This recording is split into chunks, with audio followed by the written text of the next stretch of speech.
Monsieur Romegas, bonjour. Vous venez de publier un rapport parlementaire sur l'urgence écologique en Méditerranée. Quels sont les enjeux et les actualités de ce dossier? Écoutez, d'abord, j'ai voulu initier ce rapport il y a 7 mois à peu près, parce qu'on avait un état des lieux qui commençait à être dressé par des ONG qui tirent la sonnette d'alarme sur l'état écologique de la Méditerranée. Et je me suis rendu compte qu'il n'y avait pas de mobilisation parlementaire sur cette question-là. On a des députés qui travaillent sur la mer en Bretagne, dans le nord, mais peu sur la Méditerranée. Donc ça me paraissait une carence importante. Et effectivement, donc ce rapport, donc c'est 50 auditions à peu près, à Paris, Bruxelles, au Maroc, à Tanger, à Rabat, à Toulon pour la préfecture maritime, et puis à Montpellier parce qu'on a beaucoup d'acteurs qui travaillent sur la Méditerranée dans notre région. Et donc au terme de cette enquête, ce que je peux dire, c'est que l'état des lieux est effectivement très alarmant. On est devant un risque de burn-out, d'épuisement écologique de la Méditerranée. Alors, est-ce que vous pourriez nous synthétiser en 2 mots les différentes pressions, les principales menaces qui pèsent sur la Méditerranée aujourd'hui? D'abord, il faut se rendre compte que la Méditerranée, c'est à peine 6% de la surface du globe terrestre, mais c'est par exemple 8% de la population mondiale, c'est 33% du tourisme mondial, c'est aussi 25 à 30% du trafic de marchandises au niveau mondial. C'est une explosion de l'urbanisation, d'abord une croissance démographique très forte, en particulier au sud, et en plus des populations qui s'installent sur le littoral, parfois sans infrastructure pour encadrer cette installation. Donc des pollutions d'origine terrestre très importante, 80% des pollutions. Alors on connaît les classiques, les pesticides, les métaux lourds, les pollutions industrielles, bien sûr. Mais aussi, j'oublie également les eaux usées, les déchets. L'affaire des plastiques est très connue. Mais aussi des pollutions d'origine maritime. Alors là, on a les transports maritimes qui se développent, la plaisance qui se développe, les croisières aussi, la surpêche, gros problème en Méditerranée. Pratiquement toutes les espèces pêchées sont en surexploitation et menacées de disparaître, et avec elles, les métiers de la pêche qui sont liés. On a une menace aussi d'exploitation d'hydrocarbures, de pétrole, de gaz en pleine Méditerranée, qui serait un désastre, alors qu'on a l'alternative avec les énergies renouvelables. On a beaucoup de menaces qui pèsent sur cette mer Méditerranée. Mais alors aujourd'hui, rien n'est fait.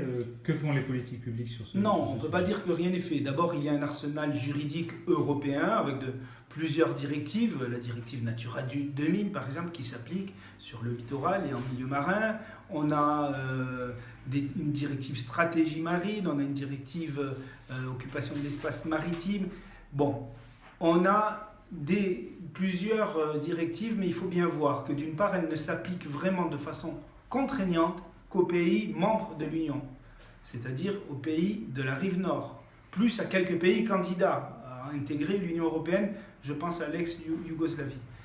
Elle ne s'applique pas au sud. Alors avec le sud, nous avons des politiques de coopération, mais qui sont nombreuses et qui ne sont pas forcément toutes opérationnelles ou toutes très cohérentes.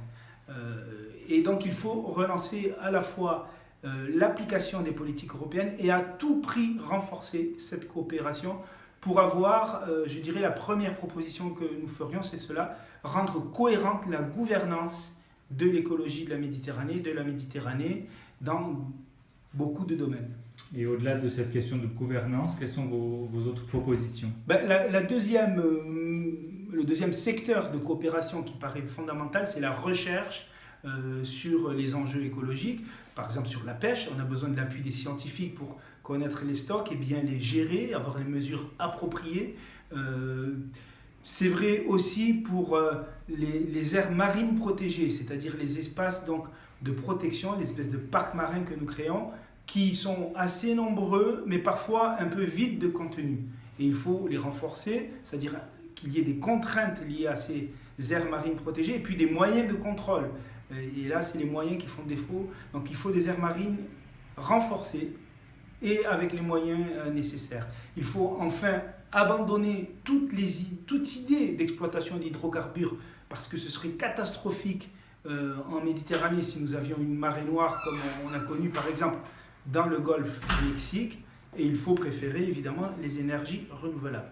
À tout prix, nous avons besoin aussi d'une gestion de la pêche professionnelle qui est inexistante en dehors du thon rouge. Pour la Méditerranée, il n'y a pas d'autre gestion. Et je vous le disais, toutes les espèces sont menacées. Donc il faut là un plan de gestion avec des moments de repos, limiter les techniques de pêche, etc. Il faut gérer aussi la pêche récréative qui prélève aujourd'hui autant que la pêche artisanale professionnelle, sans aucun contrôle sur les quantités, sur la taille des captures.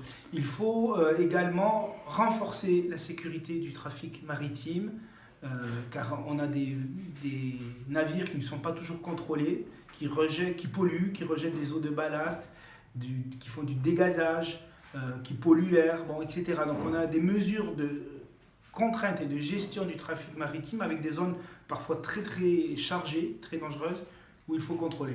Et puis, il y a aussi la question des lagunes.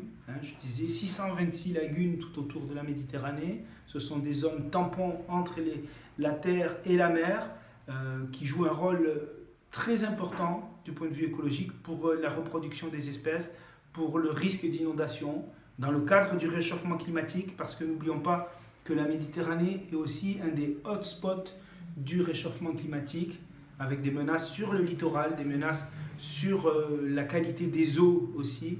Et donc là, il faut à tout prix protéger ces zones littorales avec une politique intégrée de gestion de ces zones. Merci. Merci.